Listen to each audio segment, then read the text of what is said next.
안녕하십니까. 약자와 함께하는 인생 성형가 정영기입니다. 자식 농사는 부모와 자녀의 공동책입니다. 옛말에 그런 말이 있죠. 뿌린 대로 거둔다. 이거는 농사를 지을 때도 그렇지만 자식 농사에서도 부모보다 자식이 어떻게 커나가느냐, 자식이 사회 환경에 어떻게 적응하느냐, 가족들과 어떻게 어울리면서 자기 뜻을 펴느냐. 그처럼 부모는 뿌리면, 사실은 뿌리는 거야 얼마나 간단합니까? 그 밭이 중요하고 또 어떻게 가꾸는가가 중요하잖아요. 그런데 옛날에는 뿌린 대로 거둔다 하면서 농사도 많이 뿌려 놓으면 뭐 저절로 크는 것이고, 자식들도 낳아 놓으면 제 먹을 것은 제가 준비하고 제 먹을 것은 타고난다, 그런 이야기가 있죠. 이거는 너무 좀 방임적인, 방치적인 자녀관이기는 하지만, 자녀 교육관이기는 하지만 일리가 있죠. 오늘날 너무 과잉보호하고 너무 과잉 투자하는 측면에서 보면. 그래서 가꾼 대로 거둔다, 요즘 사람들은 그렇게 생각을 하죠. 개천에서 용 안 나온다. 부모가 잘 가꾸고 농약도 주고 또 비료도 주고 영양제도 주고 좋은 환경에 뭐랄까요, 보내고 좋은 학교를 보내야 뜻을 펴지. 자식 농사 심는 대로 되는 게 아니다. 가꾸는 게 훨씬 어렵죠. 환경. 자, 여기 이런 수경재배하는 이걸 대나무 그러던데 저도 이름은 정확히 모릅니다. 이게 잘라서 이렇게 물에다 놓으면 이렇게 뿌리가 돋았잖아요. 위에는 이렇게 초로 떼워서 수분이 증발되지 않게 이렇게 했습니다. 그런데 나무도 이렇게 딱 잘라서 땅에다 꽂으면 이른바 꺾꽂이 한다고 하죠. 꺾꽂이 하면 뿌리가 나오는 게 있습니다. 철쭉도 그러고 뭐 개나리라든가 그 버드나무라든가 이런 것들이. 그런데 나무를 딱 잘라서 꽂을 때 거름에다 꽂으면 잘 자랄까요? 모래, 척박한 곳에 꽂으면 잘 자랄까요? 정답은 거름이 아닙니다. 거름에서는 나무가 자라지 못합니다. 뿌리를 내리지도 않습니다. 뿌리를 내린다 하더라도 거름기가 너무 많으면 오히려 나무한테 좋지 않고, 또 뿌리를 내려도 거기서 견딜 수가 없습니다. 넘어집니다. 지탱을 하지 못합니다. 흙이 적절하게 있어야 되지. 그래서 꺾꽂이 할 때는 척박한 땅, 모래라든가 이 메마른 땅에 심어 놔야 이게 생명력을 왕성하게 발휘해서 이파리를 내고 뿌리를 내서 이게 따로 자기 뭐랄까요, 자립이 되는 겁니다. 그러니까 걸으면서는 뿌리 내리거나 거기에 서서 지탱하지, 바람 불거나 비 오면 그대로 넘어지니까요.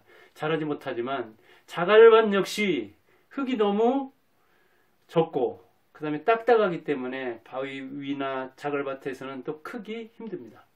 크기 힘들지만 거기서 자라는 나무는 오동나무 같은 것도 자갈밭이나 바위 틈이나 이런 데서 자란 게 굉장히 성장 속도가 느리기 때문에 재질이 굉장히 단단하다고 합니다.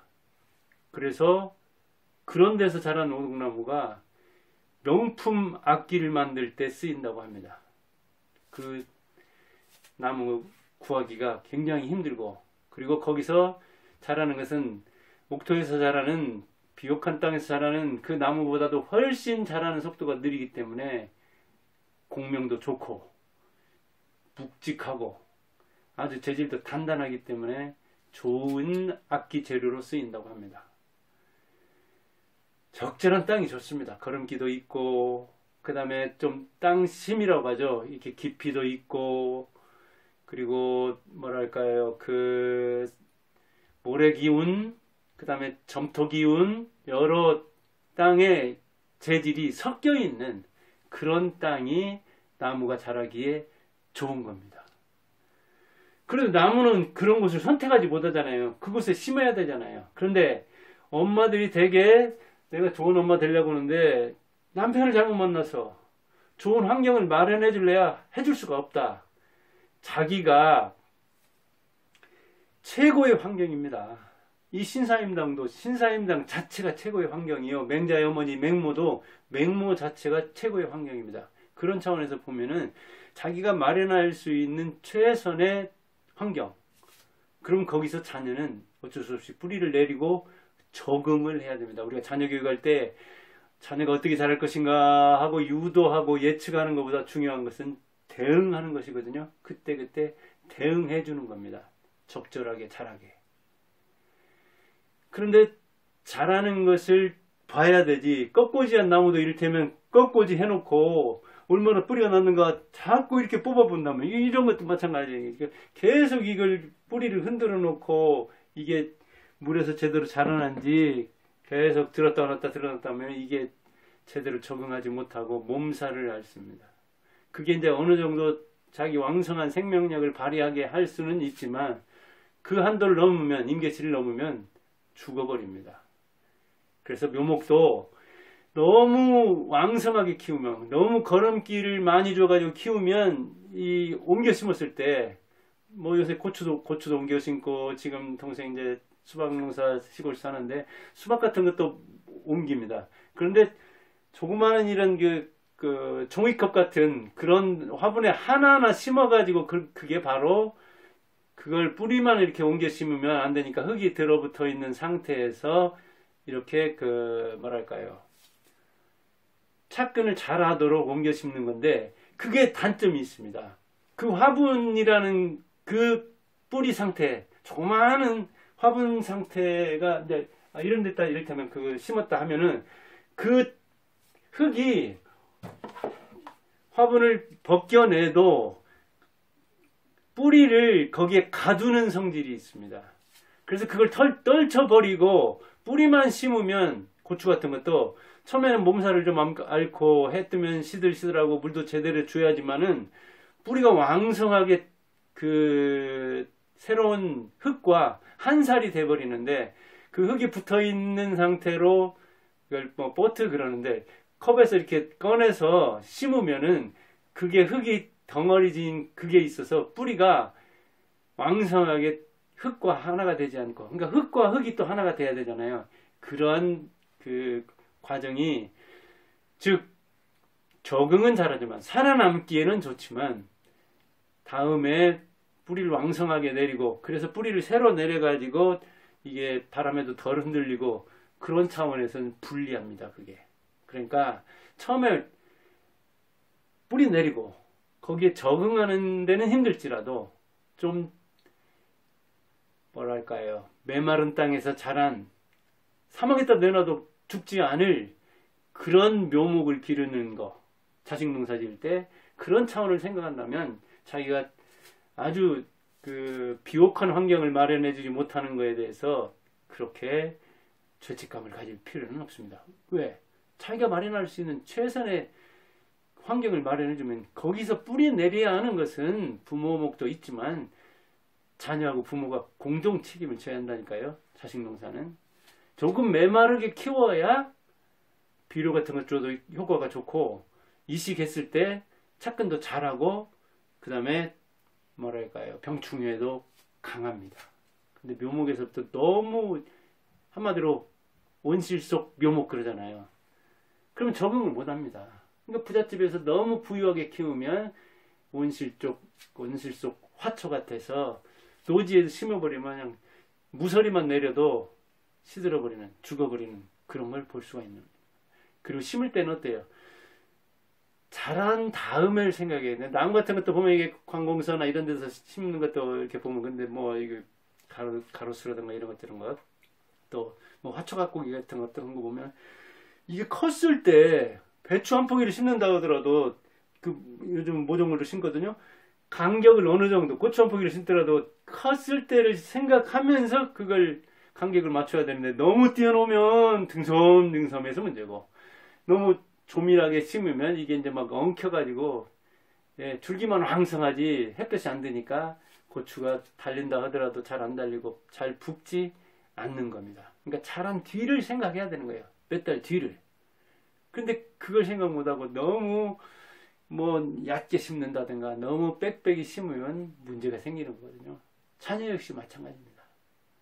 자녀가 자랄 땅을 적절하게 마련해주고 그 공간을 마련해줘야지. 시간과 공간이라는 것이 인생의 예술 배경 아닙니까? 인생 배경 아닙니까? 그런데 이렇게 제가 요즘 이제 한 사람하고 뭐 주식 좀 몇 주 사고 팔고 이러는데, 주식에 대해서 이론을 공부하면서 보니까 실전에서 아주 막강한 실력을 보인 사람들이 척박한 환경에서 자란 사람들이더라고요.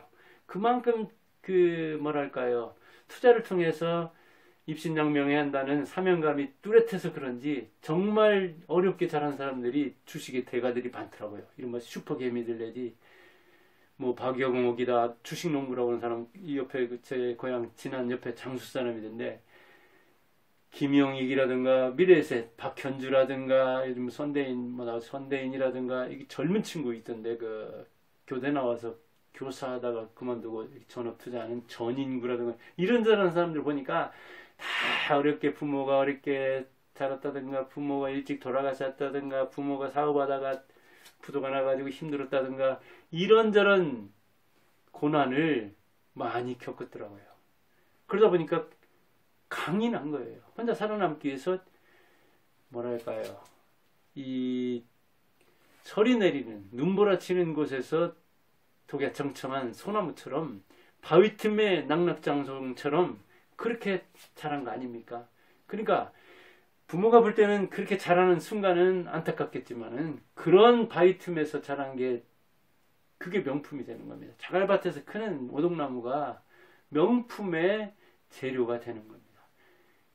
그런 차원에서 대들보가 될 인재들은 좀 부모가 뭐랄까요, 최선의 최고의 환경을 마련해 주지 못하니까 자녀가 거기서 적응하느라고, 그 적응력, 거기서 살아남으려고 하는 어떤 생명력, 그게 경쟁력의 원천이 아닌가, 그런 생각을 해봅니다. 그러니까 자식농사는 부모와 자녀가 공동 책임인데, 부모가 환경을 마련 못 해줘서 부모가 대학을 못 가르쳐서 자녀가 저렇다 하는 생각을 너무 가질 필요가 없다고 봅니다. 저도 이런 지금 화초 이렇게 난초라든가 이런 거 적응을 시킵니다. 난초라든가 수경재배하고 있는 거, 그런 거 있는데 한 달에 물 한 번 줍니다. 주인 잘 만나는 거 잘못 만나는 건 모르지만 주인의 삶에 적응하라 하고, 좀 잔인한 측면이 있죠. 생태적인 측면을, 그 식물의 생태적인 걸 고려를 안 하는 측면이 있지만 적응하게 하는 겁니다. 자녀도 어찌 보면 그런 어떤 측면에서 환경에 적응하게 하는, 그래서 용돈을 많이 주는 게 능사가 아니고, 좋은 환경에다만 주는 게 능사가 아니고, 환경에 처한 다음에는 살아남는 것은 자녀들이 살아남게, 그렇게 하는 것이 진짜 자식 농사를 잘 짓는 게 아닌가, 그런 제 생각을 한번 해봤습니다. 여러분 생각은 어떻습니까? 감사합니다.